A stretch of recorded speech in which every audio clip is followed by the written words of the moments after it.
ओम शांति। शरीर का नाम बीके कविता है।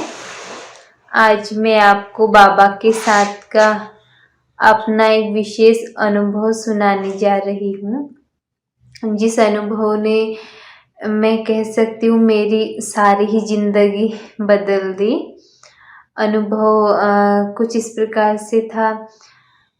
ज्ञान में आने से पहले हम भक्ति किया करते थे, तब उन दिनों ही हमारे ऊपर इविल सोल का कुछ प्रभाव हुआ था और उसके प्रभाव के कारण हमारी जो थी तबीयत अचानक खराब हो जाया करती थी। कुछ न कुछ स्थिति ऊपर नीचे हो जाया करती थी।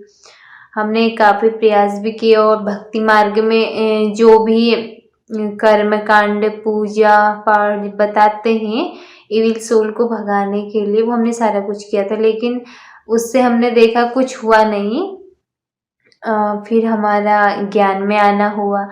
ज्ञान में आने के बाद हमने देखा कि इविल सोल का जो था प्रभाव काफ़ी कम हो गया है। पहले जो हमारी अत्यधिक तबीयत खराब हो जाया करती थी, कुछ न कुछ हमारे साथ हो जाया करता था।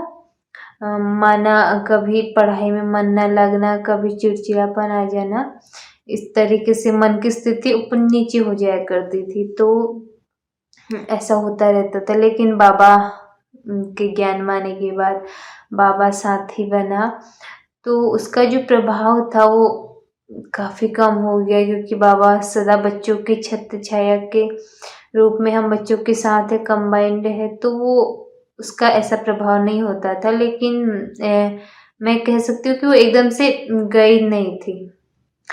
लेकिन फिर हमारा उसी बीच में ज्ञान में आने के बाद हमारा मधुबन जाना हुआ, जो वहाँ पर टीचर्स ट्रेनिंग जो होती है कुमारियों के लिए जो रखी जाती है, उसके लिए हम गए थे 2019 पर माउंट आबू मधुबन में सितंबर माह में। तो हमको वहाँ गए हुए माना 2-3 दिन ही हुए थे, 2-3 दिन ही हुए थे। तो हम जैसे जानते हैं कि हम ब्राह्मणों का नियम है रोज अमृत वेला करना। अमृत वेला हम 3:30 से तैयार होकर 4 बजे हम अमृत वेला करने जाते थे। उसके बाद 5 बजे हम वापस रूम पर आते थे।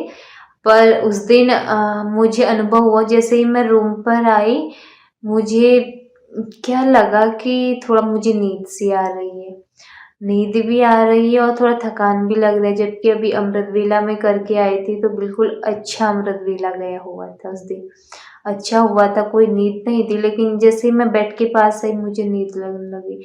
मैंने सोचा कोई बात नहीं, मैं आराम कर लेती हूँ, और मैं बेड के ऊपर लेट गई। लेकिन मैंने क्या देखा, मुझे जैसे मैं लेटी ना तो मुझे नींद पूरी आई है और ना ही मैं आंखें ही मेरी पूरी खुली, माना बीच की स्थिति थी, ना नींद पूरी थी और ना ही आंखें खुली थी। उतने पर ही क्या हुआ, मुझे महसूस हुआ कि जैसे मैं बेड पर लेटी हुई हूँ और मेरे शरीर को कोई ऊपर की तरफ खींच रहा है। माना एक शरीर तो ऑलरेडी मेरा बेड पर था और माना एक महसूस हो रहा था कि एक शरीर जो है माना मुझसे ऊपर हवा में उड़ रहा है, माना दूसरा शरीर। माना मैं अपने आप को 2 महसूस करती थी और ऐसा ही महसूस होता था कि वो हवा में मुझे भी कोई उड़ा रहा है बेड से ज़बरदस्ती, और वो भी उड़ रहा है हवा में। दूसरा शरीर मानो मुझसे निकल चुका है एक शरीर और वो एक प्रवाह की तरह उड़ रहा है हवा। मुझे देखकर थोड़ा बहुत घबराहट सी होने लगी, क्योंकि नींद जो थी बीच की अवस्था थी। मैं ये भी नहीं कह सकती हूँ कि पूरी मुझे नींद आई थी, ऐसा माना अर्ध निद्रा की स्थिति थी, क्योंकि हमारे साथ में वहाँ पर बहनें जो थी मैं उनको देख पा रही थी और मैंने उनको आवाज़ भी लगाई, लेकिन वो कोई भी बहनें आवाज़ सुन नहीं रहे थे, क्योंकि मैं जो मेरे मुख से निकलता था मानो मुझे तो लग रहा था मैं बोल रही हूँ, लेकिन मेरे मुख से कोई भी आवाज़ नहीं निकलता था। लेकिन थोड़ी देर बाद ऐसे ही 5-10 मिनट बीते होंगे, क्या हुआ जैसे हम सबको पता है, जैसे जब संदेशी बहनें ट्रांस में जाती हैं भोग लगाने बाबा को, तो उनको क्या होता है, शरीर पर झटका लगता है जाते समय भी और आते समय भी झटका लगता है, हल्का झटका। तो हमको भी ऐसा ही कुछ महसूस हुआ। जैसे ही वो 5-10 मिनट बीते, उसके बाद हमको ऐसा अनुभव हुआ कि हमें ज़ोर का झटका लगा, क्योंकि हम बेड पर लेटे हुए थे। ज़ोर का झटका लगा शरीर को। उसके बाद हमको अनुभव हुआ कि शरीर बिल्कुल नॉर्मल हो गया। अभी जो मुझे एकदम हल्कापन महसूस हो रहा था, डर सा लग रहा था कि मैं अपने शरीर को पकड़ना चाहती थी, पर वो मानो उसको कोई खींच रहा है, पर अब वो ठीक था। फिर उस दिन तो कुछ नहीं हुआ, मैंने किसी को कुछ बताया भी नहीं, वो दिन ठीक ही गया। फिर रूटीन के हिसाब से दूसरा दिन भी हुआ। इस तरीके से दूसरा दिन भी हम अमृत वेले करने गए। फिर उसी नियम अनुसार 5 बजे फिर रूम पर आए। फिर क्या, अगले दिन की तरह फिर वैसी नींद आनी शुरू हो गई। फिर वही नींद, फिर वही आलस्य जैसा। अब हमको फिर समझ में नहीं आया ये क्या हो रहा है। लेकिन हमको थोड़ा डर भी लग रहा था, क्योंकि पहले दिन ऐसा हुआ था, तो डर भी लग रहा था। लेकिन फिर भी नींद, इतनी ज़्यादा थकान हो रहा था कि बैठ नहीं पाई थी मैं। मैंने सोचा कोई बात नहीं, आज कुछ नहीं होगा, ऐसे ही हो रहा होगा। मैं फिर से लेट गई। पर क्या देखें कि थोड़ी देर पहले दिन की तरह कुछ मिनट ही बीते थे, मैं सोई। वैसी स्थिति थी, ना नींद पूरी, ना ही मैं जागी हूँ। लेकिन उस दिन कुछ अलग सा हुआ। मैं ऐसे ही लेटी थी और मैंने अपना हाथ सिरहाने पर रखा हुआ था और मुझे महसूस हुआ जैसे एक काली-काली सी छाया आई, माना छाया सी आई काली, और वो एकदम से आई ऊपर से ही, जैसे मैंने अनुभव किया। और आते ही उसने मेरा हाथ पकड़ा ज़ोर से, क्योंकि मैंने हाथ अपने सिरहाने पर रखा था और उसने हाथ पकड़ा, इतनी ज़ोर से हाथ पकड़ा, मानो वो हाथ तो पकड़ा और वो खींच कर ले जा रही मुझे हाथ को। अब मैं उसको छुड़ाने की कोशिश करूँ, वो बहुत ज़बरदस्ती करके खींच के ले जाए। और मुझे ये भी अनुभव है कि उसने हाथ इतनी ज़ोर से दबा दिया, हमको अपना जो हाथ था ना, वो एक छोटी बेबी की तरह महसूस होता था और उसका हाथ इतना बड़ा महसूस होता था कि न जाने कितना बड़ा हाथ था वो, ये महसूस मैं कर पा रही थी। लेकिन मुझे थोड़ा डर भी लग रहा था, ये क्या हो रहा है? तो ऐसा ही कुछ हुआ, बहुत देर हो गई, मैं उससे हाथ को अलग करने की कोशिश कर रही थी। माना माना मैं जागी नहीं थी, मतलब नींद थी, पर वो इतनी हल्की नींद थी कि मैं ऐसा भी नहीं कह सकती हूँ कि बहुत गहरी नींद थी। हल्की नींद में ही वो सब कुछ होता था।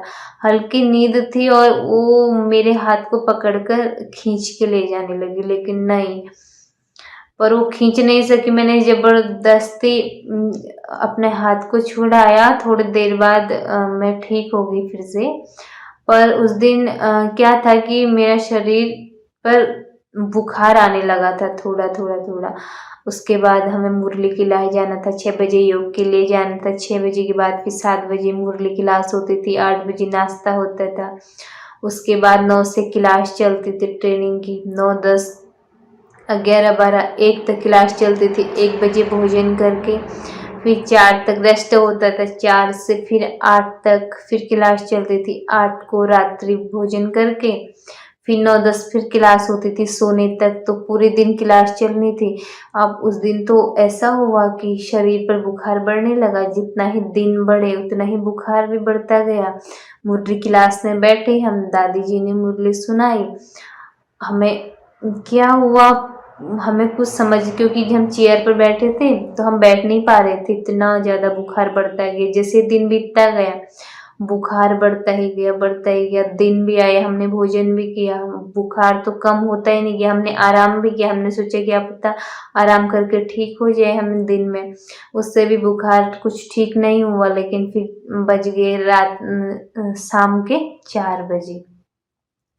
अब हमारा नियम था, हम फिर से तैयार होकर फिर हम ट्रेनिंग क्लास के लिए गए 4 बजे। और हमारा नियम होता था, हम ट्रेनिंग क्लास में बैठने से पहले हम पहले बाबा रूम में जाकर बाबा से बातें करते थे, योग मेडिटेशन थोड़ी देर बाबा से रूह रिहान किया, उसके बाद हम ट्रेनिंग क्लास में जाते थे। ये हमारा नियम था, आते समय भी जाते समय भी बाबा से मिलना, आते समय भी बाबा से मिलना। तो हम गए तो 4 बजे, उस दिन तो हमें बुखार आया था बहुत ज़्यादा, तो चलने में भी दिक्कत होती थी, इतना सर दर्द हो रहा था और ऐसा लग रहा था कि हम अग्नि के सामने बैठे हैं बहुत ज़्यादा। तो उसके बाद हमने क्या किया, हम बाबा रूम में गए, बाबा की जो ट्रांसलाइट है उसके सामने हम बैठे, बाबा की फ़ोटो के ट्रांसलाइट के सामने। तो बाबा से हमने ऐसी मीठी मीठी बातें की और हमने कहा, बाबा हम आपकी पढ़ाई पढ़ने यहाँ आए हैं, ट्रेनिंग करने आए हैं, और आज तो बाबा जितनी भी पढ़ाई है ना आज दिन भर में, मैंने बाबा से बोला, मैंने कहा मुझे कुछ भी नहीं समझ में आ रहा है, एक शब्द भी मेरे दिमाग में बुद्धि में बैठा नहीं है, क्योंकि आत्मा का रथ जो है ना, मैंने कहा बाबा से, बाबा वो बिल्कुल काम का नहीं रहा है, उसको इतनी गर्मी लग रही है कि आत्मा तो अपनी सीट पर बैठ ही नहीं पा रही है, कैसे पढ़ेगी वो तुम्हारी पढ़ाई। में बाबा से बहुत कुछ बातें करती गई, करीब आधा घंटा मैं बाबा के रूम पर बाबा के साथ बैठी थी। उसके बाद ऐसे बाबा से रूह रिहान करके मैं उठी, 4:30 बज गए थे। उस दिन क्या था, संडे था, तो रविवार होने के कारण कुछ वो जो होता है माह का अंतिम शायद तीसरा रविवार ऐसा कुछ होता है, उस दिन अंतर्राष्ट्रीय योग जो कराया जाता है, 2-2.5 घंटे का उस दिन योग होता है। तो वही उस दिन था, योग ज़्यादा था। अब हमको उसके बाद योग पर बैठना था। माना हम बाबा के रूम से गए, थोड़ी देर क्लास हुई, उसके बाद बहुत लंबा उस दिन योग होना था, इसलिए ज़्यादा उस दिन क्लास नहीं करनी थी, तो योग ही ज़्यादा करना था। और योग भी विभिन्न स्थितियों पर था, जैसे हम कहें बिंदु रूप स्थिति और ज्वालामुखी स्थिति, मनसाकाश का अभ्यास और ये फरिश्ता स्थिति का अभ्यास, ये सारे जितने भी अभ्यास योग की अलग अलग स्थितियाँ होती हैं, वो सब उस दिन करनी थी। और विशेष बात, जैसे हम फरिश्ता स्थिति में करते, हमको बैठकर भी योग करना था, खड़े होकर भी, दृष्टि देकर भी एक दूसरे को, ये सब योग के प्रयोग करने थे। अब लेकिन मेरी तबीयत खराब थी, मुझे नहीं समझ में आ रहा था कि हम कैसे मैं बैठ कर योग करूँ मैं, लेकिन फिर भी बैठने को मैं बैठी, थोड़ी ही देर बैठी होंगी, लेकिन मुझे पहले तो बैठा ही नहीं जा रहा था, फिर मैं हिम्मत करके बैठी। पर हमको जैसे अनुभव हुआ, मैं बैठती गई, जैसे कि बाबा स्वयं आ गए और हमें मदद कर रहे, माना बाबा हमारे साथ ही हैं और हमको मदद कर रहे हैं योग में। हमको ये अनुभव हो रहा था, माना शरीर हल्का होता जा रहा था। योग होते होते सारी स्थितियों का अभ्यास भी हुआ उस दिन, सब कुछ हुआ, हम उठे भी बैठे भी, माना जो मेरा शरीर चल नहीं रहा था, थोड़ा थोड़ा ठीक हो गया था मुझे आभास है। लेकिन फिर क्या हुआ, 2-2.5 घंटा कब बीता मुझे आधे योग से कुछ मालूम ही नहीं, जैसे बाबा ने सब कुछ करवा दिया हो, कुछ भी मालूम नहीं। 2-2.5 घंटे बीत गए। अब जब उसके बाद फिर, क्योंकि क्लास जो थी वो 9 बजे होनी थी, उस दिन क्या था, पूरा उतना टाइम हमारा योग ही चलना था। योग के बाद हम सीधे ही भोजन करने गए, रात्रि भोजन 8 बजे। तो जो 2-2.5 घंटे का जो उस दिन योग चला था, वो इतना पावरफुल हुआ था उस दिन। तो क्योंकि मेरी तो तबीयत भी खराब थी, लेकिन मुझे समझ में नहीं आ रहा था कि कैसे योग पर मैं बैठी थी करके। जैसे योग पूरा हुआ, हमको महसूस हुआ कि शरीर एकदम नॉर्मल हो गया है, बुखार जो अभी तो इतना गर्म शरीर था वो सारा ही नॉर्मल, और जो सर में जो दर्द था, सर भारी था, वो एकदम ठीक। और हमको जैसे बाहर निकलते ही क्या था, ठंडी लगती थी शरीर में, शरीर गर्म था ना तो ठंडा लगता था, वो भी बिल्कुल नॉर्मल। अब हमको समझ में नहीं आ रहा था ये अचानक कैसे हो गया। फिर हमको याद आया कि अभी तो हम बाबा से मिलने गए थे, बाबा के कमरे में, शायद बाबा ने सब कुछ वापस ले लिया होगा, ऐसा बुखार। बाबा ने बहुत बड़ी मदद की, हम ये सोच रहे थे। क्योंकि वो बुखार जो था हमको, वो इतना ज़्यादा बुखार था, जैसे कहते हैं ना कि अगर डॉक्टर से भी दवाई लेते हैं तो उसके लिए भी हमको आराम की ज़रूरत होती है, रेस्ट की ज़रूरत होती है, 1-2 दिन लगते हैं। लेकिन बाबा तो कैसा रूहानी सर्जन है, कैसा डॉक्टर है वो। बाबा ने तो 2 ढाई घंटे में ही वो बुखार ऐसे जड़ से ख़त्म कर दिया। मैं कहती हूँ, मेरा अनुभव है कि मुझे आज तक ऐसा बुखार कभी भी नहीं आता है, क्योंकि वो ही मेरा अंतिम बुखार था जो इतना तेज आया था उस दिन मधुबन में। उस दिन के बाद कभी नहीं, क्योंकि वो बुखार कोई ऐसा नॉर्मल बुखार नहीं था। वो क्या था, जो इविल सोल का हम पर आक्रमण था, इतने दिनों से उसका अधिकार था। इविल सोल का बहुत साल हो गए थे, तो हमारा वहाँ जाते ही वो उसकी उस दिन विदाई हुई, क्योंकि बाबा ने उस आत्मा को मुक्ति दिलाई। ये बहुत बड़ा, हम कहते हैं बाबा ने हमारी बहुत बड़ी मदद की, इसलिए बाबा को तो मैं आत्मा बहुत बहुत थैंक्स, धन्यवाद करती ही हूँ उस आत्मा को भी, क्योंकि वो इविल सोल जो थी उसका भी इतना बड़ा भाग्य कि वो भगवान के घर में, उस पवित्र पावन भूमि में जहाँ शिव पिता स्वयं अवतरित होते हैं, उस अवतरण भूमि में। और शिव पिता तो सर्वात्माओं के पिता हैं और सब बच्चों को, उनको सुख शांति के दाता हैं। तो बाबा ने भी उस आत्मा को भी, उस आत्मा बच्ची को भी मुक्ति प्रदान की, क्योंकि वो भी तो शिव बाबा की बच्ची ही तो है, आत्मा ही तो है, वो भी इविल सोल। लेकिन क्या है, इविल सोल हम उसे क्यों बोलते हैं, क्योंकि उसका जो पहले वाला शरीर है वो उसका छूट चुका, और उसको दूसरा शरीर अभी तक मिला नहीं है अपने कर्मों के हिसाब के अनुसार। तो उसके जो बीच की स्थिति है जिसमें वो आत्मा अपनी ऑरा में रहती है, तो उस स्थिति में हम उसको इविल सोल ही बोलते हैं। माना उसके कुछ ऐसे कर्म हो जाते हैं, माना वो कर्म बंधनों के हिसाब से दूसरे आत्माओं को तंग करती है, इस कारण उसे हम इविल सोल बोलते हैं। माना होती क्या है, वो भी एक आत्मा ही है, इसलिए हम कहते हैं कि वो भी शिव बाबा की बच्ची ही है, बच्चा ही है, बच्ची आत्मा है। लेकिन बाबा ने उस आत्मा को उस दिन मुक्ति दिलाई, जो इतनी सालों तक इतनी परेशानी में थी। क्योंकि हम समझ सकते हैं, एक आत्मा के लिए सबसे बड़ी सजा होती है उसका शरीर का नहीं मिलना। पहला शरीर उसका छूट चुका और दूसरा उसको मिला नहीं, तो बीच की स्थिति में उसको, क्योंकि अपने कर्मों के अनुसार जो होता है उसको महसूस तो है, उसको आत्मा को महसूस करने के लिए, खाने पीने के लिए, उसको सब कुछ अनुभव करने के लिए सब कुछ चाहिए, शरीर की आवश्यकता होती है। अब उसके पास शरीर नहीं है तो उसे कितनी मुश्किलों का सामना करना पड़ता होगा, जब, क्योंकि उसके लिए सबसे बड़ी सजा मानी जाती है एक आत्मा के लिए शरीर का न मिलना। ना ही शरीर अकेला काम करता है बिना आत्मा का, और ना ही आत्मा बिन शरीर के काम कर सकती है। जब दोनों ही मिलते हैं, आत्मा और शरीर, तभी कार्य संभव है। इसीलिए हम कहते हैं कि उतनी बड़ी सजा जो उस आत्मा को थी, बाबा ने उसको तो मुक्ति दिलाई और हमको भी अपना हम कहेंगे कि सुखी जीवन दिया। क्योंकि हम भी क्योंकि एक शरीर में 2-2 आत्माएं प्रवेश हो जाएं तो कितनी, हम कहते हैं कि कष्ट की बात तो है। ऑलरेडी हमारी आत्मा अपने शरीर में है, अगर दूसरी आत्मा बैठे शरीर में आकर तो हलचल तो हो गई ही। इसलिए बाबा ने उस आत्मा को भी मुक्ति दी। बाबा का तो धन्यवाद है उस आत्मा का भी। इस तरीके से बाबा हमको इतना प्रेम करता है, स्नेह करता है।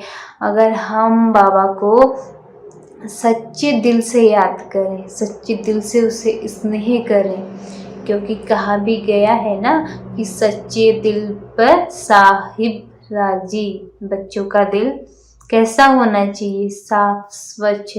बाबा हर एक बच्चे को बहुत बड़ा अनुभव कराता है, और अनुभव तो कराता ही है, और लेकिन क्या है, हर एक अनुभव की गहरी छाप भी छोड़ देता है बाबा हर एक बच्चे, क्योंकि अनुभव की जो अथॉरिटी है ना, बाबा ने कहा है कि उसको माया भी हिला नहीं सकती है। अनुभव एक ऐसी चीज है जिसको अगर माया भी हिलाना चाहे वह भी उसको नहीं हिला सकती, और बाबा ने उसको सबसे श्रेष्ठ अथॉरिटी में से एक कहा है, अनुभव की अथॉरिटी।